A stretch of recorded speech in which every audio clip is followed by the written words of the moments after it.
আসসালামু আলাইকুম ওয়া রাহমাতুল্লাহ। আলহামদুলিল্লাহি রাব্বিল আলামিন ওয়াসসালাতু ওয়াসসালামু আলা রাসূলিহিল আমিন ওয়া আলা আলিহি ওয়া আসহাবিহি আজমাইন ওয়া বা'দ। এক বৈঠকে যদি তিনটি তালাক প্রদান করা হয় তাহলে তিনটি সংগঠিত হয়ে যায়। উক্ত বিষয়ে যে ইজমা রয়েছে, কোনো ইখতিলাফ নেই, এমন কথাগুলো যে প্রচার করা হয় সমাজে সমাজে যে এমন কথাগুলো ভাইরাসের মতন প্রচার করা হয়, উক্ত বিষয়কে ইবনু হাজার বলতেছেন যে এটা একটি হাস্যকর বিষয়, এটা একটি অবাক করার বিষয়। আমার কাছে তার কথাটি সঠিকই মনে হয় যে এটা একটি খুবই হাস্যকর একটি বিষয়। একজন সত্যবাদী ব্যক্তি কখনো এই কথা বলতে পারবে না, যার মধ্যে ইনসাফ রয়েছে, যে মুনসিফ, সে কখনো এই কথাটি বলতে পারবে না যে এ বিষয়ে ইজমা রয়েছে। যদি আমাদের হানাফি বারে এটি দাবি করে, তাহলে হাফিজ ইবনে হাজার আশকালানির কথা মোতাবেক তাদের এই যে কর্ম, এটি একটি অবাক করার বিষয়। একজন আলেম কিভাবে এই কথাটি বলতে পারে? তিনি শান ইবনে তিনকে রেহাই দেন এই বিষয় থেকে। তিনি কি বলছেন? তিনি তার কিতাব ফাতহুল বারি বি শারহিল বুখারীর নবমতম খণ্ডের ৩৬৩ নম্বর পৃষ্ঠায় তিনি বলছেন, ওয়ায়ুতাআজ্জাবু মিন ইবনে তিন হাইসু জাযামা বিআন্না লুজুম আস-সালাস লা ইখতিলাফা ফিহি। অর্থাৎ ইবনে তিনের তিন তালাক এক মজলিসে যদি দেওয়া হয় তাহলে তিনটি সংগঠিত হয়ে যায়। এই বিষয়ে তিনি বলছেন যে দৃঢ়তার সহিত যে এই বিষয়ে কোনো ইখতিলাফ নেই। ওয়া ইন্নামাল ইখতিলাফু ফিত তাহরিম, মূলত যে ইখতিলাফের কথা বলা হচ্ছে এটি শুধু হারাম হওয়ার বিষয়ে, যে এক মজলিসে তিনটি তালাক দেওয়া হালাল নাকি হারাম, এই বিষয় নিয়ে এটি নিয়ে ইখতিলাফ হচ্ছে। কিন্তু এটা যে তিনটা সংগঠিত হয়ে যায় তিনটা দিলে, এই বিষয়ে কোনো ইখতিলাফ নেই। ইবনে তিনের এই যে দাবি, এই দাবিটির ব্যাপারে ইবনে হাজার বলছেন এটি একটি অবাক করার বিষয়। একজন আলেম কিভাবে এই কথা বলতে পারে? একজন দিনী বিষয়ে জ্ঞান রাখা ব্যক্তি কিভাবে এই কথা বলতে পারে?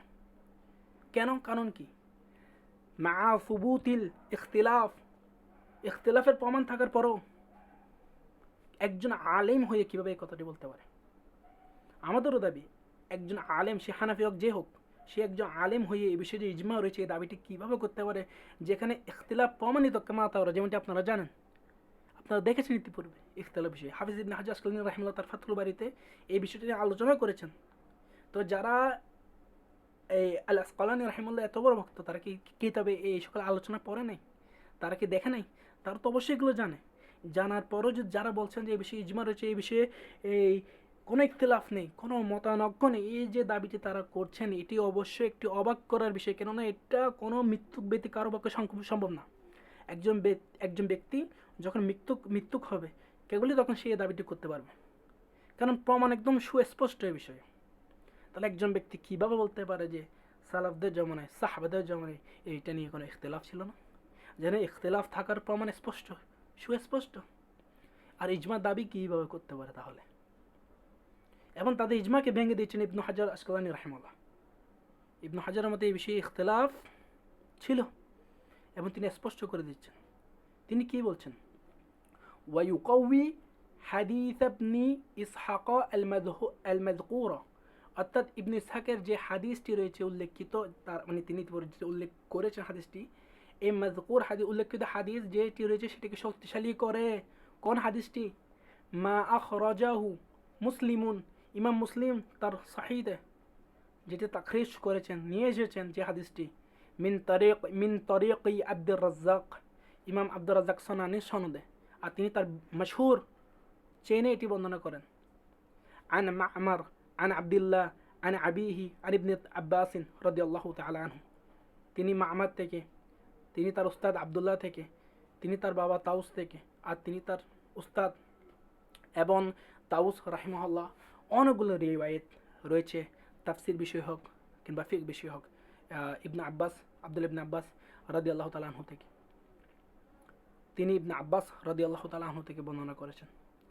তিনি বলেন,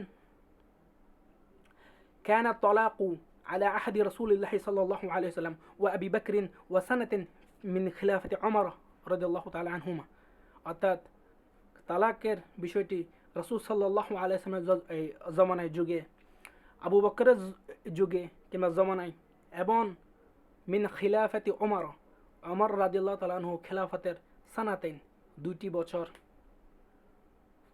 তালাকুস সালাস ওয়াহিদাতান, এক মজলিসে 3টি তালাক প্রদান করাকে একটি বলে গণ্য করা হতো। এই হাদিসটি দ্বারা হাফিজ ইবনে হাজার এটাই বুঝতেন এবং বলছেন যে এই বিষয়ে ইখতিলাফ আছে। দলিল কোনটা? দলিল এটাই। ইজমাকে ভেঙে দিয়েছেন হাফিজ ইবনে হাজার আসকালানি। আকীদার ক্ষেত্রে ওনাকে দলিল বানান, এখন দলিল বানাচ্ছেন না, কিসে ইজমার দাবি করছেন?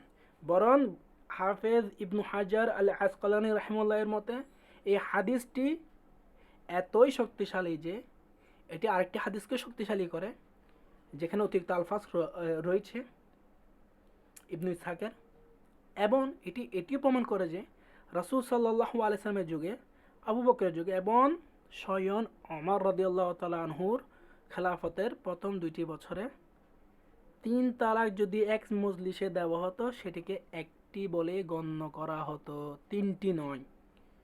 এবং রাসূল সাল্লাল্লাহু আলাইহি ওয়াসাল্লামের যে হাদিসগুলো আমরা দেখি সেগুলো প্রত্যেকগুলোতে এই বিষয় সমর্থন করে কোনটা? মা আনা আলাইহি ওয়া আসহাবি, আমি এবং আমার সাহাবারা যে পথের উপর আছে। সুতরাং রাসূল সাল্লাল্লাহু আলাইহি ওয়াসাল্লাম এবং তার সাহাবারা যে পথের উপর ছিলেন, কোন পথের উপর ছিলেন? 3 তালাক 1 তালাক হিসেবে গণ্য হতো। তাহলে রাসূল সাল্লাল্লাহু আলাইহি ওয়াসাল্লাম যে হেদায়েতের উপর ছিলেন, সেই হেদায়েতের উপর যারা জেনার অপবাদ দেয়, সেই হেদায়েতের উপর যারা ভ্রান্তর অপবাদ দেয়, সেই হেদায়েত নিয়ে যারা মস্কারি করে, ঠাট্টা করে, তাদের হুকুম কী হবে? তারা কি সালাফিদেরকে নিয়ে ঠাট্টা করছে, নাকি পক্ষান্তরে রাসূল সাল্লাল্লাহু আলাইহি ওয়াসাল্লামের যুগে যে আমল ছিল, রাসূল সাল্লাল্লাহু আলাইহি ওয়াসাল্লাম যে ফয়সালা করেছেন, তার সাহাবা আবু বকর যে ফয়সালা করেছেন, সেই বিষয় নিয়ে তারা ঠাট্টা মস্করা করছে?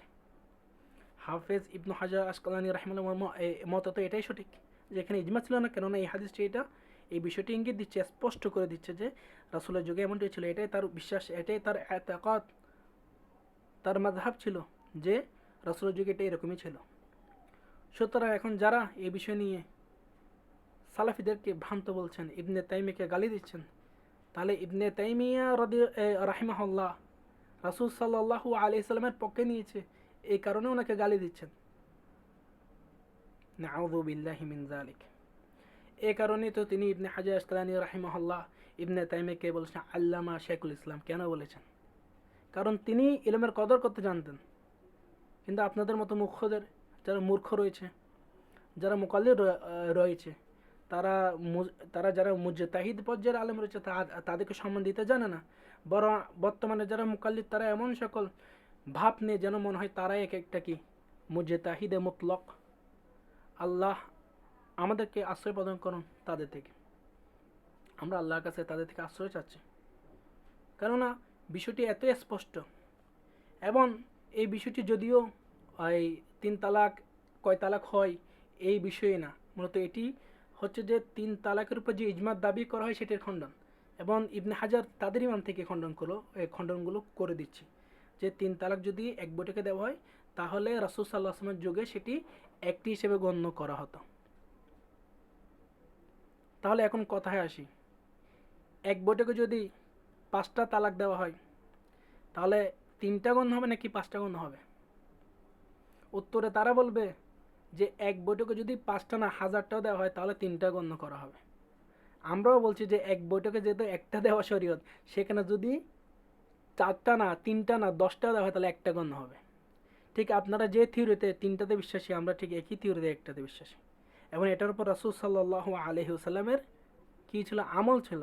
আর যেটি হারাম হয় সেটি কিভাবে আমলযোগ্য হয়?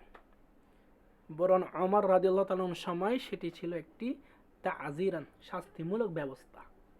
উক্ত ব্যবস্থাকে সামনে এনে রাসূল সাল্লাল্লাহু আলাইহি সাল্লামকে রাসূল সাল্লাল্লাহু আলাইহি ওয়াসাল্লামের যে আমল ছিল এটাকে খাটো করা, এটা মূলত মুনাফিকের কাজ। বরং স্বয়ং হযরত ওমর রাদিয়াল্লাহু তাআলা আজকের যুগে থাকলে আপনাদের গদ্দান নিত রাসূল সাল্লাল্লাহু আলাইহি সাল্লামের বিষয়ে এই জেনা বা এ ধরনের অপবাদ দেওয়ার জন্য, তার ফয়সালাকে না মানার জন্য।